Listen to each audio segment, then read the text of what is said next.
Hello students, कैसे हैं आप सब। आई होप अच्छे होंगे, घर पर होंगे और स्वस्थ होंगे। आज हम त्रिभुज, वर्ग, आयत के परिमाप और क्षेत्रफल पर चर्चा करने वाले हैं। कई प्रकार की ऐसी आकृतियां होती हैं इनके अतिरिक्त भी। आकृतियां 3 भुजाओं की, 4 भुजाओं की होती हैं। कुछ आकृतियां 5 भुजाओं की, 6, 7, 8। तो इस प्रकार की कई प्रकार की भुजाएं होती हैं। समचतुर्भुज, चतुर्भुज, समलंब, तो कई आकृतियां हैं। लेकिन आज हम सिर्फ त्रिभुज, वर्ग और आयत के परिमाप पर चर्चा करेंगे। और कुछ आयताकार चीजों के अंदर भी, जैसे बाग होता है तो सड़कें बनी होती हैं, बाहर बनी है, अंदर बनी है, उन सब बारे में विस्तृत रूप से आपको चर्चा करेंगे। तो सबसे पहले ले लेते हैं त्रिभुज। त्रिभुज का जो परिमाप है, देखिए आकृति कोई भी हो, त्रिभुज हो, एक वर्ग हो या एक आयत हो, इन सबके परिमाप ज्ञात करने का सबसे अच्छा तरीका यह है कि जितनी भी आपको भुजाएं दी हुई हैं, सबकी भुजाओं की जो लंबाई है उनका योग कर दीजिए, उनका टोटल कर दीजिए, आपका परिमाप आ जाएगा। सिंपली, बिल्कुल कोई दिक्कत नहीं है इसमें। तो यहाँ पर आप देख रहे हैं कि 3 भुजाएं हैं, यहाँ पर 4 भुजाएं हैं। तो यदि हम फार्मूला लें तो परिमाप, यानी कि त्रिभुज किसी प्रकार का हो, तो यदि हम इसका परिमाप निकालना चाहते हैं तो बिल्कुल आपका फार्मूला तैयार है कि त्रिभुज का परिमाप बराबर जो भुजा है आपकी, और जो दूसरी भुजा है और जो तीसरी भुजा है, उनका आपको क्या करना है, योग कर देना। और यदि आप वर्ग का परिमाप निकालना चाहते हैं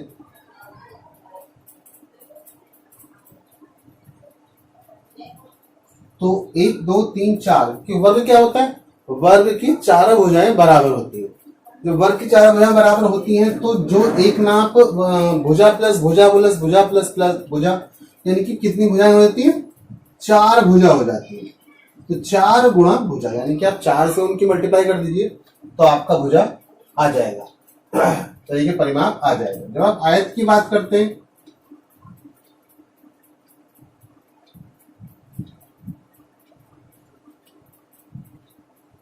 आयत का परिमाप करते हैं तो आयत का क्या होता है कि आमने सामने की भुजाएं बराबर होते हैं। यानी कि ये 2 भुजाएं, लंबाई जो आपको दी हुई है वो, और 2 चौड़ाई जो है वो आपकी जो है एक जैसी होती है। यानी कि 2 लंबाई आप उनमें जोड़ लें और 2 चौड़ाई जोड़ दें तो आपका फार्मूला बन जाता है। यानी कि 2 प्लस लंबाई प्लस चौड़ाई n प्लस बी। इसको आप 4 गुणा 1 कर सकते हैं, क्योंकि a यहाँ पर भुजा है। तो ये भी भुजा होगी आपकी, तो ये भी भुजा, तो यानी कि a प्लस बी प्लस सी, तीनों भुजाएं भी अलग अलग भी हो सकती हैं। तो इस प्रकार से आप भुजाओं को योग करके आप इनका चारों तरफ से, ये तो a ही है, ये l हो गया, ये भी l हो गया, ये b और ये b, इस प्रकार से आप इनको परिमाप को निकाल सकते हैं। बहुत ही आसान है, बहुत ही सिंपल है। अब बात करते हैं इनके क्षेत्रफल की।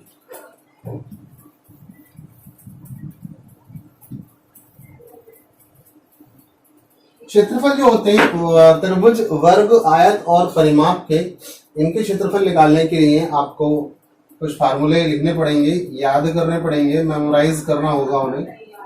तो त्रिभुज का जो क्षेत्रफल होता है वो होता है 1/2, क्योंकि त्रिभुज में एक आधार होता है और एक ऊंचाई होती है, आधार गुणा ऊंचाई। इनके प्रश्नों के द्वारा, एक उदाहरणों के द्वारा भी हम इसमें स्पष्टीकरण ले लेंगे कि किस तरह से सॉल्यूशन होता है। तो आधार गुणा ऊंचाई का आधार कर लेते हैं। वर्ग का क्षेत्रफल आप लेते हैं तो वर्ग का क्षेत्रफल बहुत ही आसान होता है। वर्ग का क्षेत्रफल भुजा गुणा भुजा होता है। क्षेत्रफल हो गया भुजा गुणा भुजा, भुजा गुणा भुजा, यानी कि a गुणा a लिखेंगे तो इसको a स्क्वायर कर देंगे, क्योंकि a इसकी भुजा है। इसी प्रकार से जो आयत है उसकी भी 2 भुजाएं होती है, लंबाई गुणा चौड़ाई। आयत का क्षेत्रफल आप लेंगे तो l गुणा b, ये आपका क्षेत्रफल हो जाएगा। इनकी क्षेत्रफल की जो इकाई होती है वो वर्ग होती है, इकाई होती है इसकी वर्ग। यानी कोई भी आप क्षेत्रफल निकालेंगे तो उसको वर्ग सेंटीमीटर, वर्ग मीटर, वर्ग किलोमीटर इस प्रकार से लिखिए। अब इन पर आधारित कुछ प्रश्न हैं, कुछ क्वेश्चंस हैं, वो हम एक बार देख लेते हैं तो आपका सब समझ में आ जाएगा।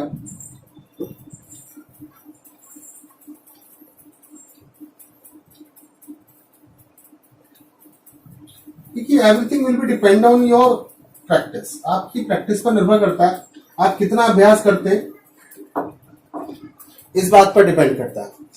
जितना आप इनकी चित्रों को, इनकी जो भी चित्र आपको दिए होते हैं या जो लंबाई चौड़ाई या जो भी इनकी भुजाएं वगैरह दी होती हैं, उनके आधार पर आप जितना अच्छा आप एक कल्पना कर लेते हैं आकृति की, उतना जल्दी अच्छा होता है, उतना ही आपको इससे जल्दी समझ में आता है और उतना ही जल्दी आप इसको कवर कर पाते हैं। देखिए,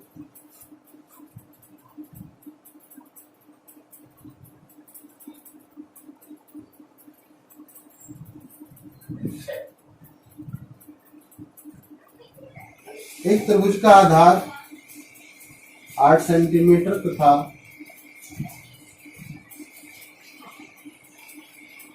ऊंचाई 9 सेंटीमीटर। क्षेत्रफल ज्ञात कीजिए।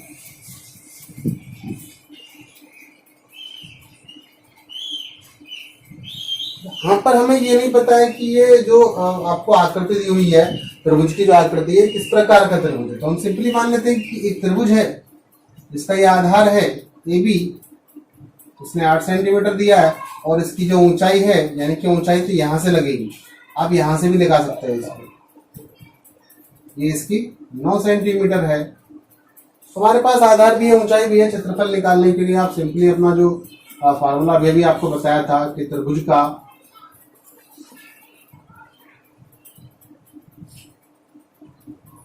क्षेत्रफल 1/2 गुणा आधार गुणा ऊंचाई होता है,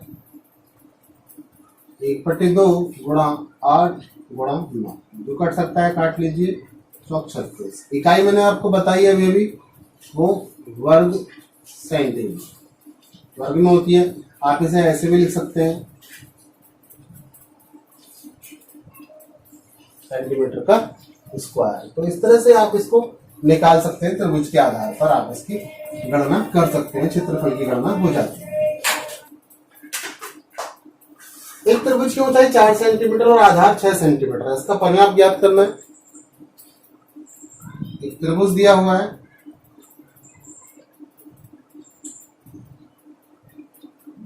इसका आधार 6 सेंटीमीटर है और ऊंचाई इसकी आपको 4 सेंटीमीटर। आपको इसका परिमाप ज्ञात करना है। किस तरह से करेंगे? देखिए, आपको इसका परिमाप ज्ञात करने के लिए जरूरी है कि जो ये जो तिरछी भुजा है, ये आपको देनी बहुत जरूरी है। ये कहां से आप लाएंगे? देखिए, एक यदि आप इस आकृति को यहां इस तरीके से ले लेते हैं तो ये एक समकोण त्रिभुज बन जाता है, जहां पर आपका मान कुछ इस तरह से 3 और 4। क्या यूज करेंगे आप? पाइथागोरस प्रमेय यहां पर यूज की जाएगी, जहां पर फार्मूला है AC बराबर AB square plus BC square का वर्गमूल। लेते हैं आप AB 4 का स्क्वायर प्लस 3 का स्क्वायर, यानी कि 25 का स्क्वायर। तो आपकी जो AC भुजा है वो आ जाती है 5। ये 5 सेंटीमीटर आपकी हो गई है। अब आपके पास त्रिभुज में आपको तीनों भुजाएं आपके पास हैं, 5, 5 और 6। तो सिंपली आपको परिमाप ज्ञात करने के लिए तीनों भुजाओं की आवश्यकता थी, तो आपने आसानी से अब इसको आप कर सकते हैं। 5 और 5 10 6 16 सेंटीमीटर आपका परिमाप आ जाता है। तो ये एक तरीका होता है। कभी कभी त्रिभुज में आपको भुजा नहीं दी होती है तो आप उसको इस प्रकार से निकाल सकते हैं। आप कहेंगे BC ये 3 कहां से आई? तो एक त्रिभुज का केवल ये वाला हिस्सा लिया गया है, ये वाला हिस्सा लिया है हमने, तो ये आधी आधी होगी, ये 3 इधर और 3 इधर, तो इस वजह से ये 3 आया है। तो यहां से इस तरह से इसको कर सकते हैं।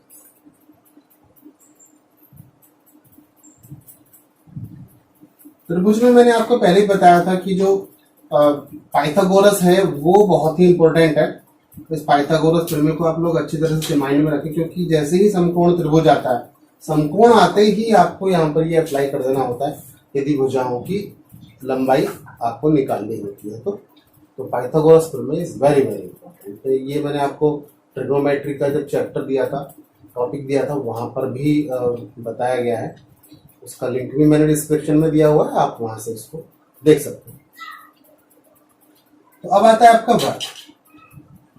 वर्ग के बारे में आपको जानकारी है कि चारों भुजाएं की जो लंबाई होती है वो बराबर होती है, यानी कि ए बी बराबर है BC के, बराबर है CD के, बराबर है DA। जो भी लंबाई होगी, यदि एक की भुजा की लंबाई 4 है तो दोनों की भुजाओं की लंबाई 4 होगी, ये भी 4 होगी, 4 4 4 4, 5 है तो 5 5 5 5, इस तरह से आप इसको काउंट करेंगे। हटा देता हूँ फिलहाल मैं इसमें यहाँ से। तो परिमाप और क्षेत्रफल निकाले जा सकते हैं। और देखिए साथ ही साथ यदि आपसे इनके विकर्ण के बारे में भी आपको दिया गया होता है तो वहां से भी आप इनके सूत्र और उसको परिमाप के क्षेत्रफल आदि को अच्छे प्रकार से समझ ले जान। परिमाप के बारे में आपको पहले बताया जा चुका है।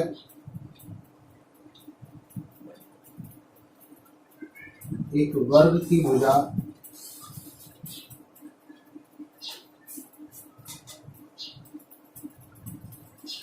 पांच सेंटीमीटर है, परिमाप है क्षेत्रफल है, विकर्ण भी होता है।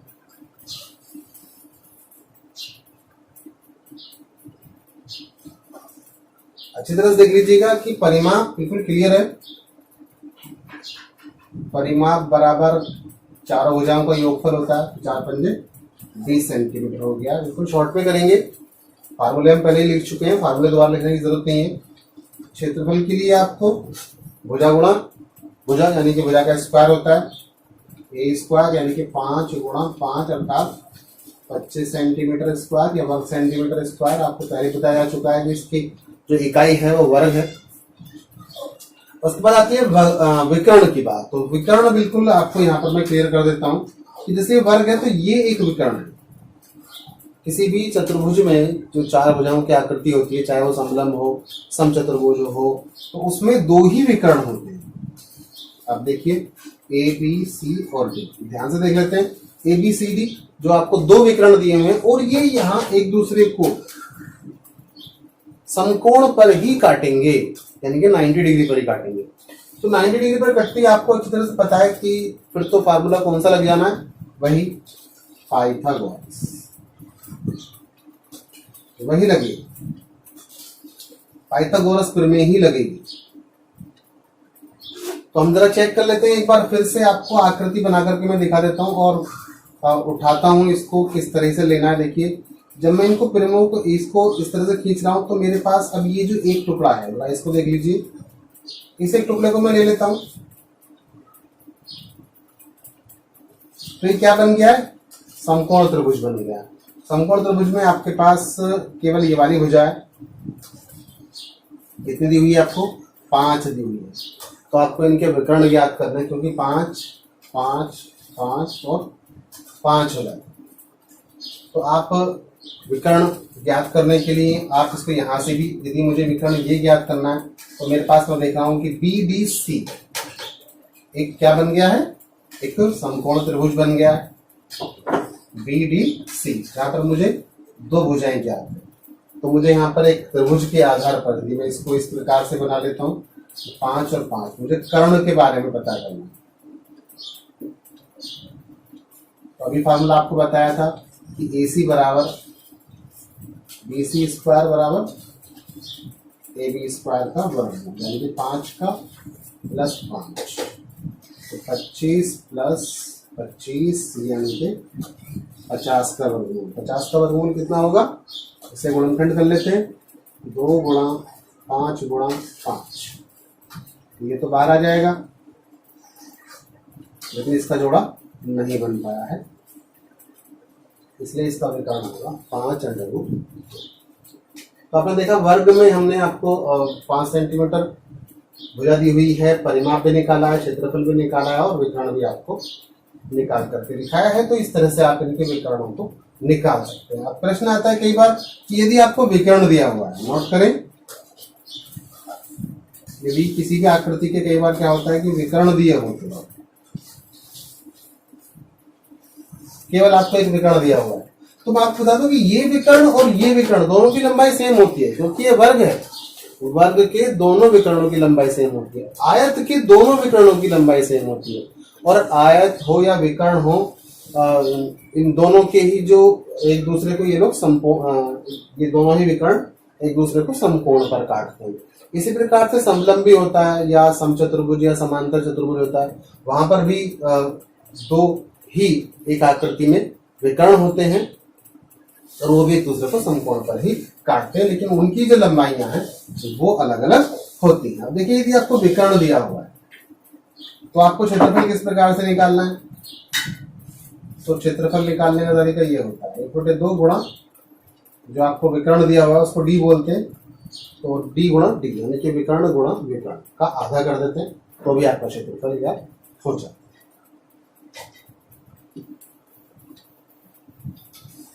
अभी भी हमने एक क्वेश्चन देखा था, ये वाला, इसका क्षेत्रफल कितना आया था आपको याद होगा, कितना आया था? 25 आया था, 25 वर्ग सेंटीमीटर। अभी इसमें विकर्ण भी निकाला था, वो कितना आया था? 5√2। यदि हम क्षेत्रफल को इसी से भी चेक करें, क्षेत्रफल बराबर 1/2 डी का स्क्वायर, तो देखिए 1/2 गुणा 1/2 गुणा, इसकी गुणा आप करेंगे तो कितना आ जाएगा? 50, काट दीजिए 25 वर्ग सेंटीमीटर, यही था। यानी कि वर्ग विकर्ण दिया होने पर और भुजा दिया होने पर दोनों में ही आपको एक ही प्रकार से आंसर आपके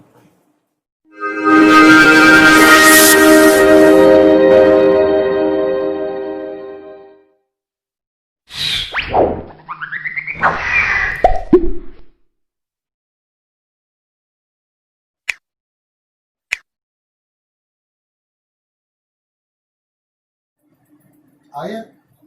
एक 4 भुजाओं से घिरी आकृति है,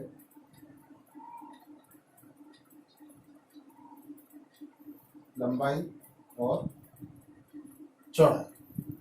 देखने वाली बात यह कि इसमें जो ये आपको चारों कॉर्नर्स दिए हुए, ये चारों ऑल 4 कॉर्नर्स, ये सभी 90 डिग्री के,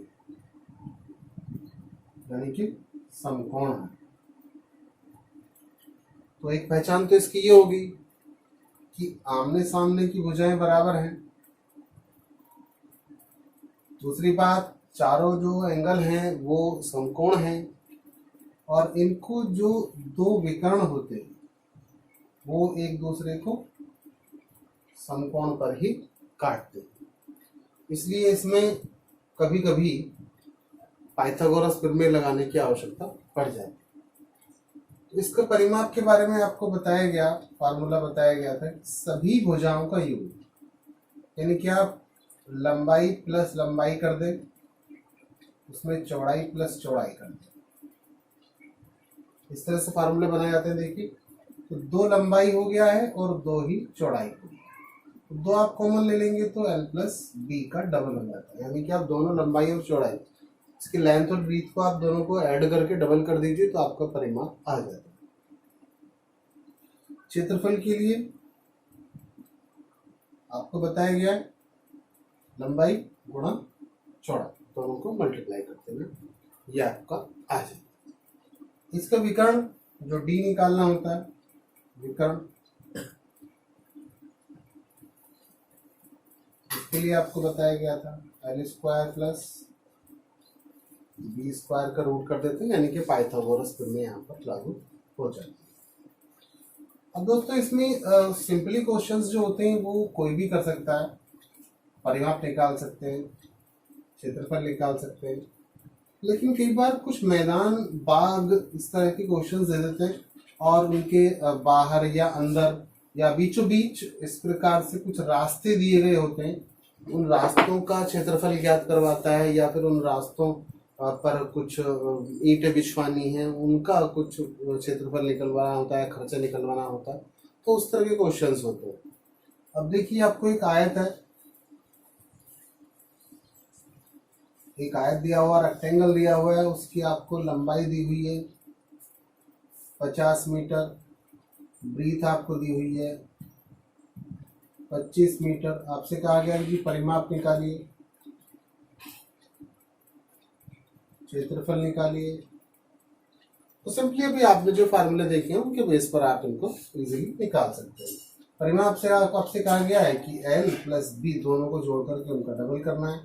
ठीक है जी, 50 प्लस 25 का डबल हो गया 75 दूनी 150 मीटर आ गया। क्षेत्रफल के लिए आपसे कहा गया LB यानी कि लंबाई गुणा चौड़ाई निकालनी है। ठीक है, 50 गुणा 25 यानी कि 1250 मीटर का स्क्वायर आ गया।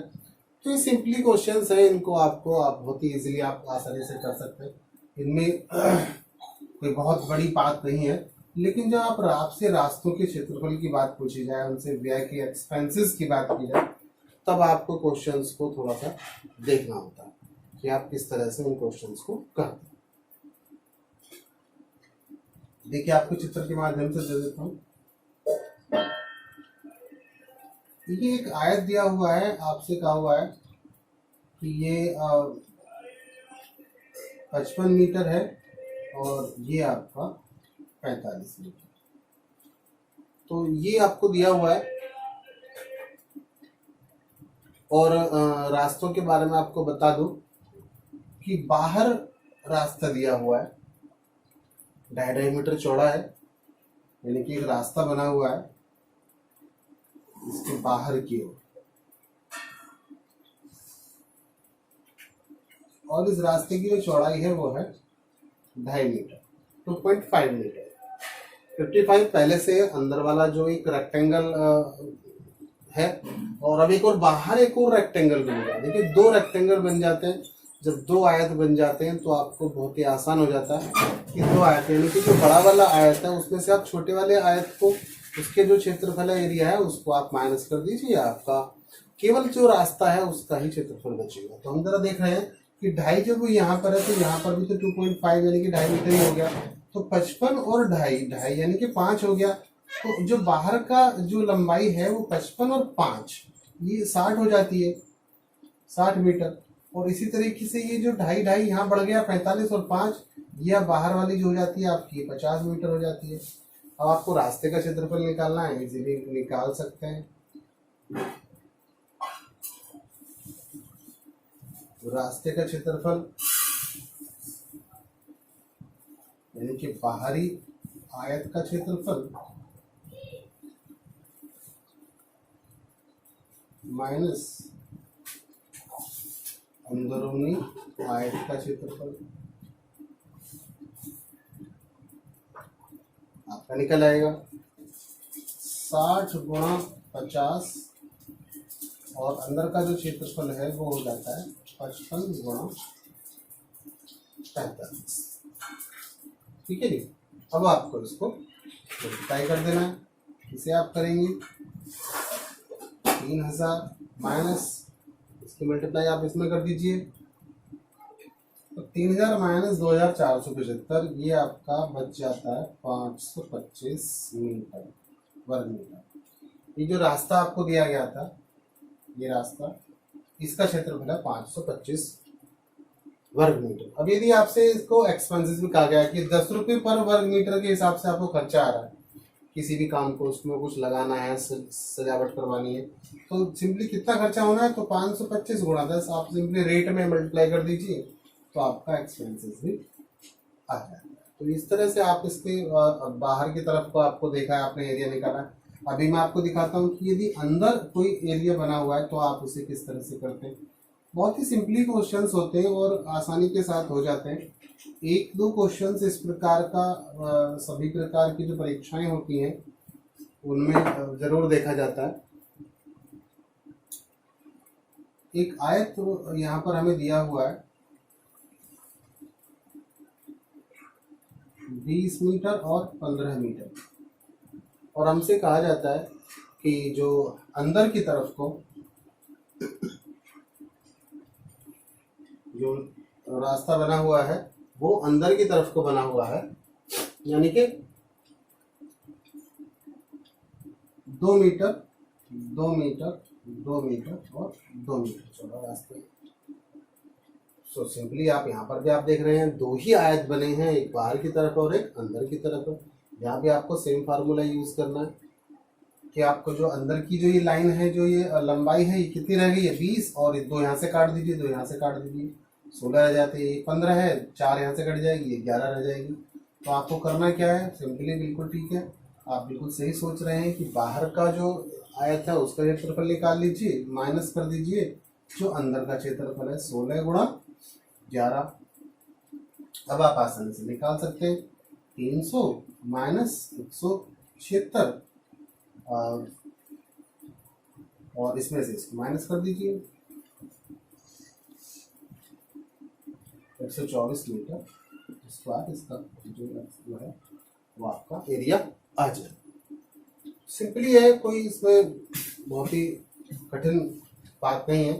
थोड़ा सा इनके जो चित्र होते हैं, जो इसकी इमेजेस होती हैं, वो थोड़ा सा आपको माइंड में क्लियर करनी होगी कि जैसे ही आप आयत या किसी भी प्रकार की जो रेखीय गणित होता है उसमें किसी प्रकार की इमेज आती है तो तुरंत उसका आपका जो छवि है, चित्र है, उसका मन में आपके तुरंत अंकित हो जाने चाहिए। आप नहीं कर पा रहे तो उसको आप थोड़ा सा कागज पर बना करके देख सकते हैं। अभी मैं आपको दिखाता हूँ बीचों बीच यदि रास्ता होता है तो किस तरह से आप उसको निकालेंगे। उसमें थोड़ा सा बदलाव है, लेकिन बहुत ज्यादा बदलाव नहीं है।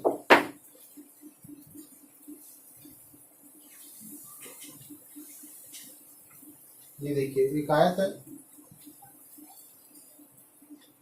60 और 40 का, ये 60 मीटर है और ये 40 मीटर है। तो ये आपको 5-5 मीटर का एक चौड़ा, एक बीचों बीच रास्ता बना हुआ है। एक ऐसे बना हुआ है और एक ऐसे बना हुआ है। तो ये 5 है, ये भी 5 है, 5-5 मीटर चौड़ा है। तो आप देख रहे हैं कि यहाँ पर जो ये एक आकृति बनी हुई है, मैं इसको नाम दे देता हूँ। देखिए ABC और D, इसको उठा करके मैं इधर ले आता हूँ। एक ये आकृति आपकी जो ABCD थी वो यहाँ पर आ गई। देखिए बिल्कुल ठीक है, ABC और D। तो ये जो लाइन है, ये जो भुजा है, ये तो बिल्कुल 40 मीटर ही है, ये तो एक 40 हो गई, और ये चौड़ाई जो है इसकी 5 है ही है। तो ये तो एक आयत ही बन गया, ठीक है। इसको आकृति नंबर 1 मान लेते हैं। अब हमने ये जो बनाया हुआ है ये भी एक आयत ही बन गया है।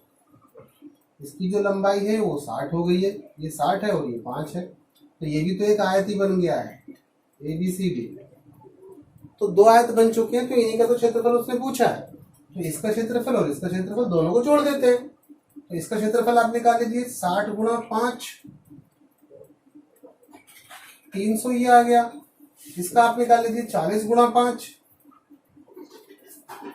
ये आपका 200 आ गया। ये तो टोटल 500 हो गया ना, 500 मीटर स्क्वायर हो गया है। लेकिन थोड़ा सा एक बात जरा इसको ध्यान से देख लीजिएगा कि ये जो एरिया है, जो मैंने ये ब्लैक आउट किया हुआ है, ये ब्लैक जो मैंने कर दिया है, ये जो एरिया है, जब आपने इसका क्षेत्रफल निकाला, इसका भी निकाला और इसका भी निकाला, तो ये जो एरिया है ये 2 बार आ गया है इसमें, और ये एक वर्ग के रूप में है। देखिए 5 5 5 5 एक वर्ग के रूप में है। तो इसमें से हम इस वर्ग का क्षेत्रफल घटा देंगे, माइनस कर देंगे। ये जो वर्ग बन गया है इसका क्षेत्रफल इसमें से हमें माइनस करना है। 5 5 5 5, तो वर्ग का क्षेत्रफल होता है भुजा गुणा भुजा, यानी कि 5 गुणा 5, यानी कि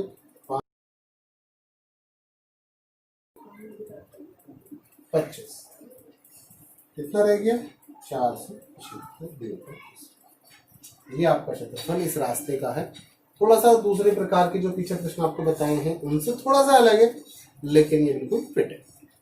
आप इस तरह से इस क्वेश्चन को कर सकते हैं। तो ये था आज का टॉपिक। फिर मिलेंगे नए वीडियो के साथ, नए टॉपिक के साथ।